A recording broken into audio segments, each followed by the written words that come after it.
Hey, congratulations. So Robbie back. Thank you, dude. Yeah, sit down, mate. Sit down. I drove past the Horton Pavilion about a month ago or 6 weeks ago, and there was, Violent Soho sold out. It was like, wow, you guys are. Man, we never sold out. What are you talking about? Oh well, those sellouts. Psycho. It was psycho. Tell us about Waco first of all. The album.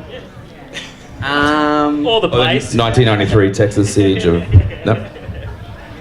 I don't know. It's like a follow-up to our last album. Come on, you can do better than that.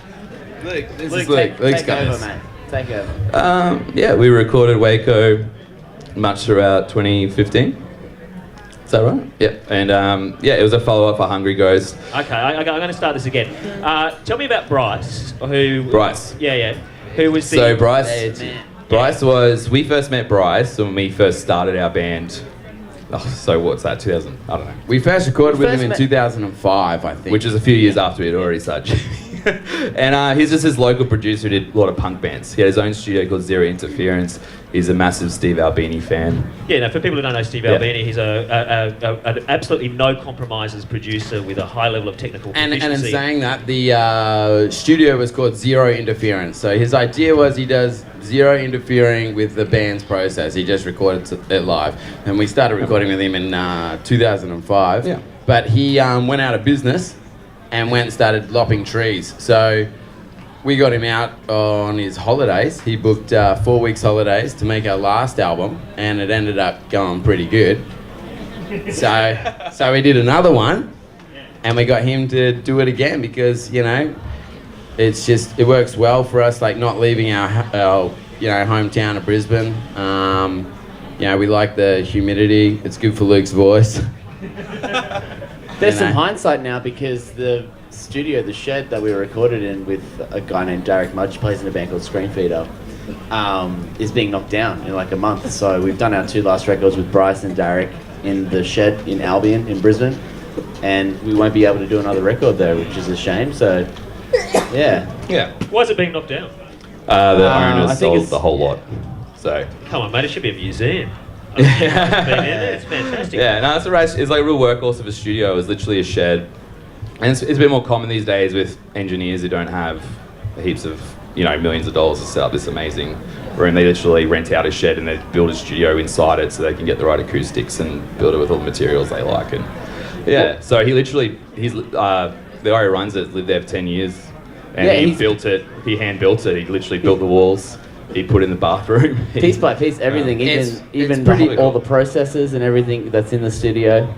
And I mean, I guess that's the part of what we're attracted to the studio is that it's just someone from Brisbane, a local person's dream, to have this studio. So we just wanted to get behind it. And local's the word.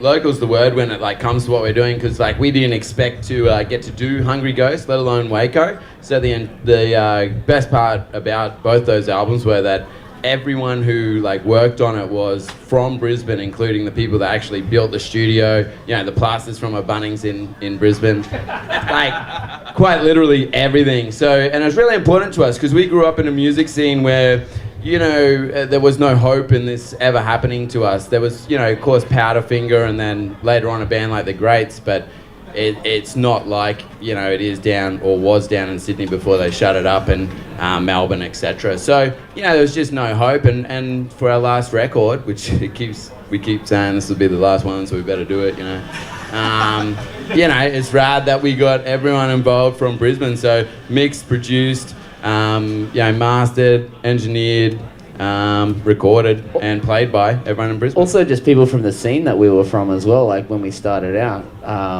doing bands like Eat Laser Scumbag, Dick Nasty, The Quickening, those are, and I said before, Screenfeeder, it's great to sort of work with people who are our idols in the local scene in Brisbane as well, from how we came through, even though that's a bit of a history now, that means a lot to us personally.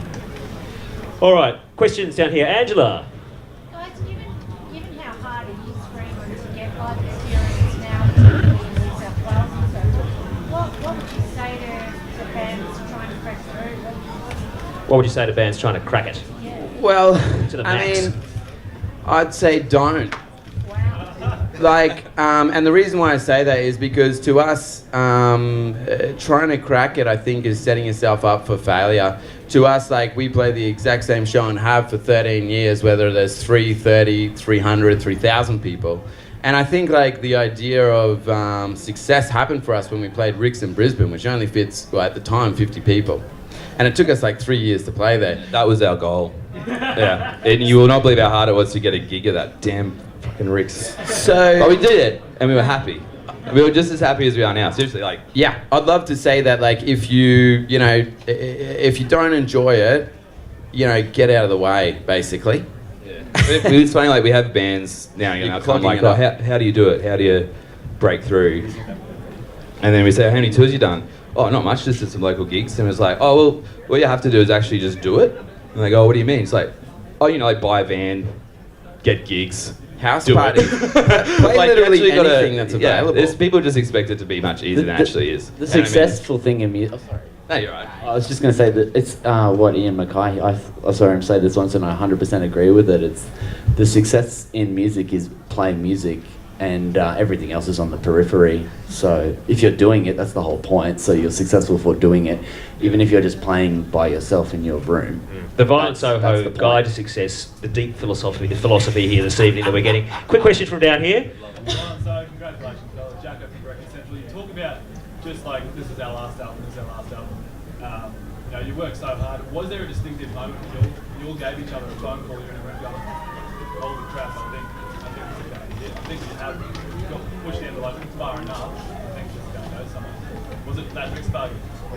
Dude, we expect so little that just then we weren't even there to receive the award. So, no. It was a real Spinal Tap moment trying to work our way back to the stage. We're sprinting, trying to work out what level the shows the things on. No, so there's never been that, you know, for us. We're downstairs having beers, celebrating, like, just playing and how psycho it is, and, you know, celebrate afterwards, like, you know. So it could be right now. Yeah, it just happened. When we just like, what the fuck? There was a moment we always kind of go back to where after we put out Hungry Ghosts, our last record, it was Falls before Big Day, and there's like we literally played Falls Festival for maybe the second or third time, I think, and we were further down, like 1 p.m, and so we said, oh wow, we're back here in the same spot, and we're actually being given a West time slot, sweet. So, but we didn't, you know, it didn't phase us. We're like, oh, that's what you get. But then when we walked on, you know, there's a full tent. It must have been over 10,000 people or something. And that's when we looked at each other and we're like, oh shit, we should have practiced last week. But it was, that was the moment where I felt like, wow, I think it's obviously, and it wasn't just the how many people, but it was the way they were singing the lyrics. Like, it just felt like it had made a connection and absolutely resonated with people, which we hadn't seen before at our gigs. So it was really awesome. Okay, one more question, guys, from down here. We're going to get a question from the computer. Backquote CONGRATS guys on the ARIA. Just want to say your hair is also nice. Just wanted to know what treatment you use or can recommend. Question of the night. What treatment do you use in your hands? Hair. Sorry, hair. Yeah. I've washed my hair for a year, actually. Yeah, grapeseed oil and coconut oil. There you go. Yeah. I haven't had a haircut in 7 years. I just brush it once a week until it snaps and it stays the same length. I heard that thing about how where you don't wash your hair, it's like good. It's like how it's like you weren't supposed to use shampoo, so I just stopped washing my hair. I haven't washed my hair for a year. I just have a brush and it's doing okay. Hot water, it gets rid of all the shit. Guys, with your up and down and keeping going in the second album, like when you joined IOU, was that a good turning point for you? And what did they bring to the table that got you the folks that you have today? I think it was a major turning point. Not that we realised at the time, but it was kind of like, because we've been around so long before and have been given like a shot and already been nominated for ARIAs and all this sort of stuff. I think, you know, Robbie was probably on Triple J when all that was happening. And then, long time ago. Yeah. And then, but with IOU, like, you know, he was known for picking up and comers. Johan was known for up and comers and being on, like, you know, what's the new sort of thing. And like, we were such old news. So I think like it was, you know, he took a real big, chance in signing someone that the industry not only was bored with, but thought there was no sort of chance or future with. The turning point I think that happened is because like our friends DZ Death Rays were on the label. We wanted to sign with them just because our mates were on there and having a real good time. And yeah, well, Yoey's best mates with our manager Yates, like, so we were already real good mates with him. Yeah, so and we just wanted to work but with I think our mates. he has a Johan connection to the younger audience as well. Like, and I think Johan's the only person. I remember calling him about Bryce, doing Bryce Moorhead before, and saying, "Oh, I think we found someone that we want to record Hungry Ghosts with," which was then Untitled. And he goes, "Oh, who?" I was like, "Oh, this guy called Bryce. What does he do?" He's a tree lopper. I was like, "Oh, sweet." Can you give me more info? Oh, he's recorded, like, what bands has he recorded? Oh, Dick Nasty, Second In, never heard of them, yeah. But we still want to use them. And he's the type of guy who just kind of goes, all right. Went to Gadinsky, got the funds, got the money, and just said they might create something awesome. They've been around a lot. So, there's that type of labels harder to find these days as the money keeps seeping away from all the labels, to just have that blind trust and go for it. And really credit to Johan to absolutely just let us do it the way we want to do it, and it worked out. We're not really like your formulaic studio style pop group, and I think like No shit. And I mean, I love how Yoey just backs artists as bands and lets them just do their thing. Like, I mean, I remember when he first showed us DMAs when he just signed them about 2 years ago, or 2.5 or 3 years ago, and I mean, he was just crazy about this song's elite. And I remember he played it all night. He played it all night. We were like, dude, stop. And the demo, he just put the demo out straight up, released it on Triple J, and it's just gone off, and they're huge now. So that's another testament to him. He just backs bands, and it's great that someone's out there doing that. Yeah. Hey guys, I think after tonight we all want to join Violent Soho, because you are undoubtedly having the best time of pretty much any act I've ever seen at the ARIAs. Congratulations on your win tonight. Thank you, Robbie. Thank you. Please thank Violent Soho, folks. Thanks for taking the time.